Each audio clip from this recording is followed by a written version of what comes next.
Hi friends, நாங்க இருக்கிறது Africa, Uganda. இன்னைக்கு ஒரு அன்பாக்சிங் வீடியோ பார்க்கலாம். நம்ம வீட்டுக்கு யார் வந்திருக்காங்கன்னு பாருங்க. நாங்க இந்தியாலேருந்தே கிளம்புறதுக்கு கடைசி நிமிஷம் ஹஸ்பண்டோட ஃப்ரெண்ட் ஒரு அண்ணா வந்திருந்தாங்க. அவங்க ஒரு கிஃப்ட் வந்து குடுத்துருந்தாங்க. ஆக்சுவலி நீங்க வந்து இங்க தொறந்து பார்க்கக்கூடாது. உகாண்டா போயிட்டு தான் தொறந்து பார்க்கணும் அப்படின்னு சொன்னாங்க. நாங்களும் வந்து எடுத்துட்டு வந்தாச்சு. நான் என்ன நெனச்சேன், சரி ஏதாவது வெள்ளி விளக்கா இருக்குமோன்னு நான் கெஸ் பண்ணேன். பாப்பா வந்தோனே, "மாமா நான் தொறந்து பார்க்கவான்னு?" பர்மிஷன் கேட்டுட்டு, அதுக்கப்புறம் தொறந்து பார்த்தாங்க.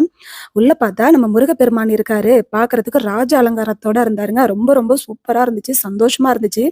நம்ம எந்த அளவுக்கு கடவுள விரும்புறோமோ, அந்த அளவுக்கு கடவுளும் நம்மள தேடி வருவாங்கங்கிறது உண்மை. எங்க வீட்டுக்காருக்கு முருகர் வந்து ரொம்ப ரொம்ப பிடிக்குங்க. எங்க வீட்ல இருக்கிற சிலைகள்ல பாதி சிலைகள் வந்து பார்த்தீங்கன்னா, எங்க ஃப்ரெண்ட்ஸ் மூலமா எங்க வீட்டுக்கு வந்தவங்க தான். நீங்க வெள்ளியில வந்து சிலைகள் வாங்குனீங்கன்னா, எடுத்தோனே பூஜை ரூம்ல வச்சிராதீங்க.